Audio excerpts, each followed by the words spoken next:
الحمد لله رب العالمين والصلاة والسلام على سيدنا محمد الأمين وعلى آله وصحبه ومن تبعهم بإحسان إلى يوم الدين.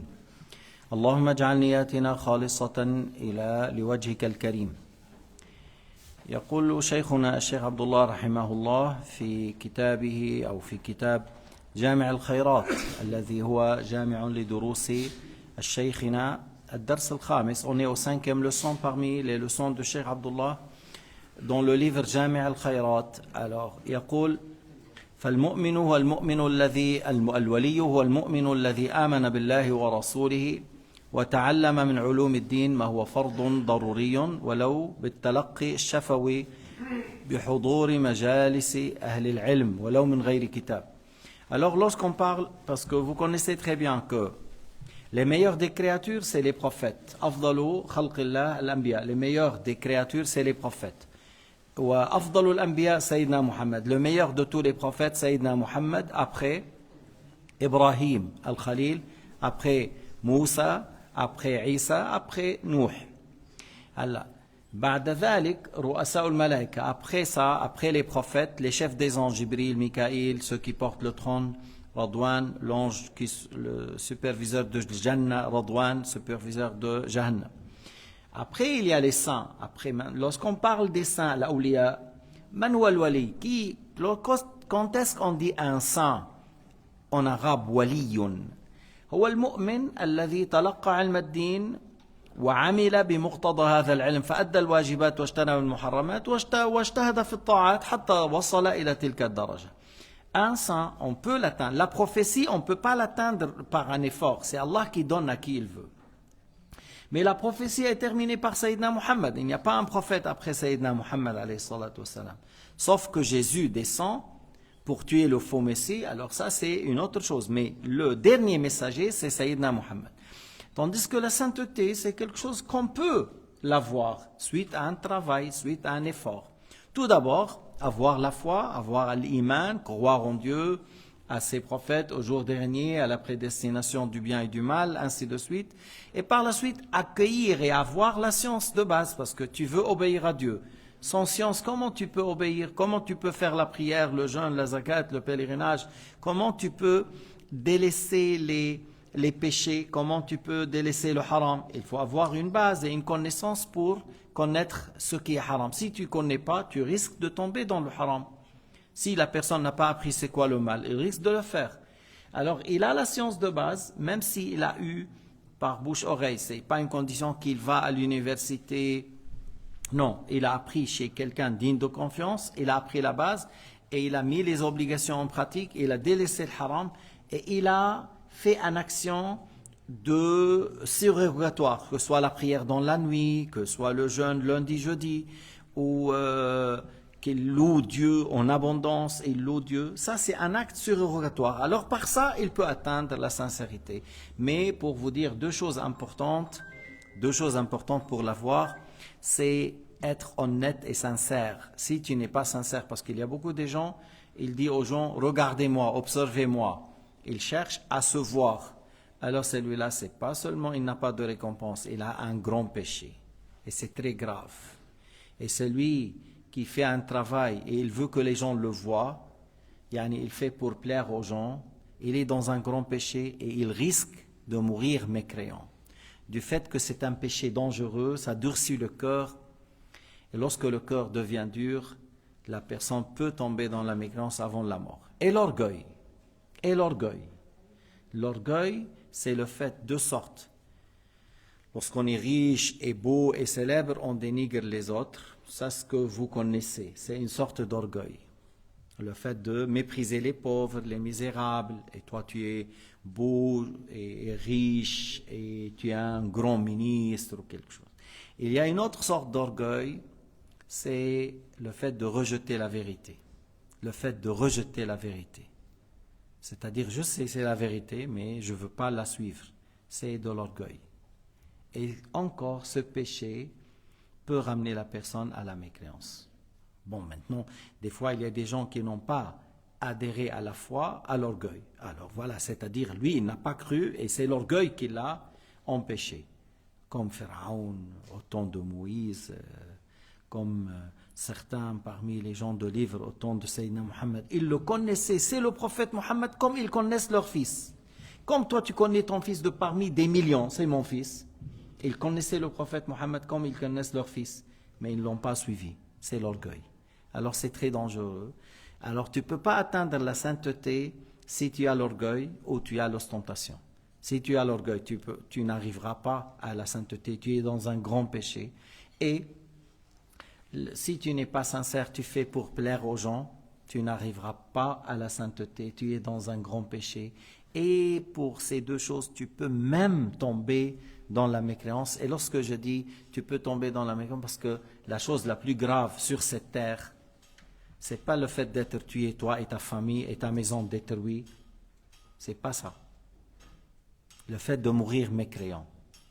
Alors ce n'est pas la plus grande épreuve. Voilà, on détruit la maison à Gaza, on bombarde, on tue les gens. Ok. Mais cette personne, il est mort musulman? Oui. Il est mort croyant? Oui. C'est pas grave. Il est mort dans la foi. Le bas monde, ce n'est qu'une goutte par rapport à l'océan. Il est mort sur le bas monde, ce n'est qu'un petit passage. Il y a des gens, oui, je veux ce passage. Toi, tu veux ce passage? Ok. Mais la vie éternelle, soit dans le paradis, soit dans l'enfer. Tu veux le passage, même si tu vas à l'enfer. C'est ça que tu as choisi, tu n'es pas intelligent.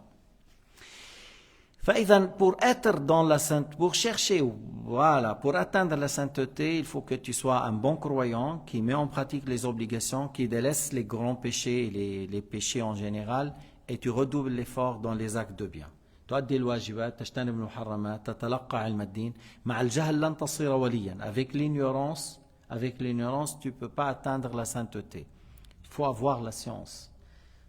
Tu n'arriveras pas à être saint sans avoir la base de la science obligatoire, le minimum à savoir pour bien obéir à Allah subhanahu wa ta'ala. فإذا ولتصحيح الأعمال من صلاة وصيام وتعرف المعاصي كالكبر والرياء والعجب والحسد. Même le fait de savoir c'est quoi l'ujub, l'infatuation. Si tu te vois grand, parce que moi je prie, je jeûne, je fais, tu te vois grand et tu oublies, c'est Allah qui t'a guidé. C'est Allah qui t'a donné la capacité pour faire. Tu as oublié que c'est de la part de Dieu. Ça s'appelle l'ujub. Et le hasad, envier les autres, envier les gens. Ah oui, comment celui-là il m'a dépassé? Ah, après tu es en colère et tu cherches à lui faire du mal, tu le critiques, mais il t'a dépassé par quoi? Ah, il a plus de science que moi. Ah, les gens, ils viennent à ses cours plus que moi. Ah, les gens l'aiment plus que moi. Ah, son discours est très beau, plus belle que moi. Tu dois être content, mon frère. Tu dois être content du fait qu'il obéit à Allah Ta'ala d'une manière parfaite. Essaye de le concurrencer tout en étant content pour lui. Essaye de le concurrencer tout en étant content pour lui. Mais si tu veux qu'il tombe dans les péchés, qu'il recule, alors ton cœur il a une maladie. Tu as un problème, toi. لو كان مؤمنا صافيا كان يحب أن يرى الخير ولو عند الآخرين. Si tu es un bon croyant, tu aimes voir le bien autour de toi. Si tu es un bon musulman, un bon croyant, tu aimes voir autour de toi, même les gens qui t'ont dépassé. Il prie toute la nuit et toi, à peine tu fais une demi-heure. Toi, l'autre, il a appris tout le Coran par cœur. Toi, tu as appris Juz' Amma seulement. Tu dois être content pour eux. Et tu es fâché contre toi. Mais pas que, comment vous me dépassez? C'est moi qui vous a enseigné. Comment ça se fait? L'égoïsme, c'est très dangereux. C'est très grave. Hein? Même si tu as enseigné ces gens-là, eux, ils ont travaillé et ils ont allé loin dans le bien. Allah subhanahu wa ta'ala a dit dans le Coran al-Karim وَفِي ذَلِكَ فَلْيَتَنَافَسِ الْمُتَنَافِسُونَ, dans la recherche du paradis et l'agrément de Dieu qu'on se concurrence. Mais si tu m'as dépassé dans le bien, normalement je dois être content. Si tu arrives à donner 1000 francs par jour aux pauvres et moi j'arrive pas à donner 10 francs, je dois être content pour toi, fâché pour moi-même. Je dois être content pour toi et fâché de moi-même. Pas que je suis fâché, pourquoi tu donnes plus que moi? Non, non, non, non. Il y a des gens qui n'arrivent pas à donner et ils voient les gens donnent, alors ils essayent de les convaincre de ne pas donner. Allahu Akbar, quel mauvais état. Allahu Akbar, comme c'est mauvais, comme c'est mauvais. au lieu de dire, moi, il y a un problème, je dois changer, tu veux que les gens reculent, tu veux que les gens reviennent en arrière, parce que toi, tu es avare, tu es lâche, tu es peureux, tu es quoi? Qu'est-ce que هي أخطر معاصي عندنا هي معاصي القلب وهذه كلها تتعلق بالقلب. Les péchés les plus dangereux, c'est les péchés du cœur. Les péchés les plus dangereux, c'est les péchés du cœur. Et on doit faire très attention à tout cela. Celui qui a ces choses-là, il ne va pas loin. Il ne va pas loin, il ne va pas aller loin. Supposons, masalan, on t'a mis commandant. Ok. Après, ils m'ont enlevé. Et les choses ont avancé 10 fois plus. Tu dois être content. Si tu es fâché, ça veut dire, hey, il y a un grand problème en toi. Tu étais le commandant. On t'a enlevé. Les choses ont beaucoup avancé. Tu dois être content que, voilà, le bien a augmenté par quelqu'un d'autre. Et peut-être c'était moi la cause. Alhamdulillah qu'ils m'ont enlevé. Tu dois dire comme ça. Mais le fait de dire, comment ça se fait? Comment ça se fait? C'est moi le plus intelligent, c'est moi le plus courageux, c'est moi le plus fort. Comment ça se fait? Ça ne va pas du tout. Alors tu cherches à comploter, alors je ne sais pas Satan, il n'a pas un téléphone pour lui téléphoner, pour collaborer, mais pour dire qu'est-ce que tu vas faire? Tu vas comploter avec les diables pour que ces gens-là reculent? Non. Mais tu dois changer toi-même. على كل إنه هيدي المعاصي qui les péchés du cœur sont les péchés les plus dangereux et la personne ne peut pas aller loin avec ça. يقول ومن المعاصي أيضا الاستماع للغيبة والنميمة, le fait d'entendre la médisance et la zizanie. C'est pas seulement faire la médisance et la zizanie. Faire la médisance et la zizanie, c'est un grand péché. Et le fait d'entendre, tu n'as pas à entendre. Quelqu'un, il est autour de nous, il est en train de critiquer celui-là et celui-là. On dit arrête, sinon je quitte. Arrête. Ah non, je quitte. Quelqu'un, il se met sur table, il commence à faire la médisance, à insulter celui-là. Tu lui dis arrête. Arrête de parler contre les gens, d'insulter celui-là, de se moquer de celui-là, de me dire celui-là. S'il n'a pas arrêté, tu dis bon, moi je quitte, je prends après le café ailleurs. Moi, je n'ai pas besoin de quelqu'un qui fait augmenter mes péchés. Je veux plutôt quelqu'un qui me rappelle l'au-delà, qui m'aide à se repentir. كذلك عليك أن تعرف أنه من معاصي اللسان, tu dois savoir qu'il y a les péchés de la langue, insulter les gens injustement, la médisance, la zizanie ou la mécréance par la parole. Il y a des gens, lorsqu'ils s'énervent, ils insultent Dieu, il a mécru. Hein? Ou si quelqu'un, par exemple, supposons, je ne sais pas, supposons un chrétien, il a insulté le prophète Mohammed. Si toi tu insultes Jésus, tu as mécru. Tu n'as pas le droit d'insulter Jésus. Jésus c'est un prophète messager. Ou si quelqu'un t'a insulté le prophète Mohammed, tu n'as pas insulté Moïse. Moïse c'est un prophète messager. Tu n'as pas insulté l'ange parce que ton fils ou ton frère jeune est mort. Alors le fait d'insulter un ange, c'est de la mécréance. On ne peut pas insulter ni l'ange Gabriel, ni Michaël, ni l'ange de la mort. Les anges sont des créatures honorées. C'est Allah qui leur a ordonné de faire telle et telle chose. On n'a pas le droit de les détester ou de les insulter. كذلك تتعلم معاصي الرجل, le fait de savoir les péchés des pieds, comme le fait de marcher pour voler, pour tuer injustement, pour faire la fornication. Le fait de marcher pour faire le haram, les pas, c'est des haram. يعني الإنسان يتعلم حتى يبتعد عن هذا. فإذا ما تعلم هذه الأمور كيف يصير وليا? On apprend pour s'éloigner de ça. Si tu n'as pas appris, comment tu peux être un wali ou un pieux si tu n'as pas su les péchés de la langue, les péchés des mains? Parmi les péchés des mains, l'usure. Je te prête 100 000, tu me rembourses 105. Ça, c'est parmi les péchés, c'est haram. Je te prête 100 000, tu me rembourses 100 000. Voilà, et là, il y a une récompense. Je te prête 10 000, tu me rembourses 10 000. Et pourquoi? On s'entraide entre nous. On s'entraide entre nous. Al-Ariya, Sunnah, c'est-à-dire c'est quelque chose, je te prête. Le prophète a fait, il a emprunté, il a prêté. Alors c'est Sunnah de faire l'empreinte, mais sans conditionner un surplus. Je te prête 100 000, mais j'utilise la maison 6 mois gratuit. C'est haram, c'est pas permis. Tu dois savoir ça. Comment tu veux être un pieux si tu n'as pas appris les choses essentielles? Et le fait de savoir le péché de du ventre, manger la viande non halal. Manger la viande non halal, c'est un grand péché. Même si ce n'est pas du cochon, le veau, le mouton non égorgé, alors c'est de la viande haram. Alors, égorgé par un musulman ou par une personne parmi les gens de livre, chrétien ou juif, s'il a égorgé, tu peux manger. Mais un bouddhiste ou un hindou, s'il égorge, tu ne peux pas manger. C'est un chrétien juif ou un musulman, il a égorgé, tu peux manger. Puisque Allah Ta'ala a dit la nourriture des gens de livre. Et s'ils égorgent, mais voilà. Mais s'ils égorgent les animaux qui sont licites à la consommation. Mais s'ils égorgent un singe, on ne peut pas manger. S'ils égorgent un éléphant, on ne peut pas manger. S'ils égorgent un crocodile, on ne peut pas manger. Mais s'ils égorgent un veau, un mouton, une gazelle, on peut manger. Un chameau.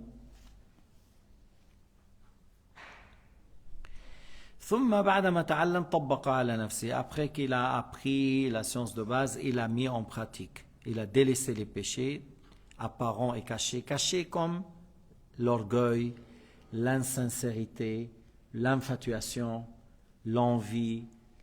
Ça, c'est les péchés cachés. Il y a les péchés apparents, le fait de boire l'alcool, la fornication, le vol, l'usurpation, l'injustice.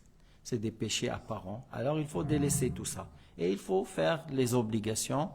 Et avant, lorsqu'on parle des obligations, le sommet ou la base, c'est le fait de croire en Dieu à tous les prophètes, croire en Dieu l'unique créateur. Et faites attention, Allah l'unique créateur, tes actes sont créés par Dieu. Tes actes sont prédestinés par Dieu. Parce qu'il y a des gens qui disent, Allah nous a donné une capacité par laquelle nous créons. C'est du shirk, c'est de la mécréance. C'est du shirk et c'est de la mécréance. On n'est pas des créateurs, mais on a un choix sous la volonté de Dieu. On a un choix sous la volonté de Dieu. Tu es venu à la mosquée pour faire la prière de l'Asr, avec ton choix et sous la volonté de Dieu. Dieu a prédestiné. Tu restes maintenant dans la leçon, tu as pu sortir, mais tu restes avec ton choix. Tu as pu sortir à tout moment. Maintenant, tu peux te lever et partir. Mais si tu restes, si tu as choisi d'écouter, alors tu as choisi sous la volonté de Dieu. Vous ne réalisez votre volonté que si Allah Ta'ala a voulu. On a un choix sous la volonté de Dieu Azza wa Jal.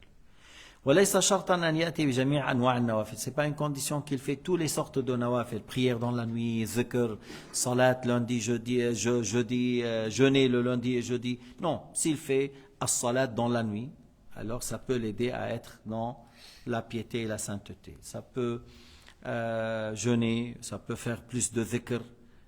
Le zikr en général, c'est pas une obligation, c'est la prière qui est obligatoire. Mais des fois, en partant au travail, en revenant du travail, tu as du temps libre et tu dis Subhanallah, walhamdulillah, wa la ilaha illallah, wa Allahu akbar. Ça, c'est les meilleures paroles. Et la meilleure de toutes ces paroles, c'est la ilaha illallah. Parce que Sayyidina Muhammad a dit Afdalu ana, ma qultu ana wa nabiyuna min qabli, la ilaha illallah. Sayyidina Muhammad a dit la meilleure parole que j'ai dit moi et les prophètes avant moi, c'est la ilaha illallah. Alors là, tu redoubles l'effort dans cela.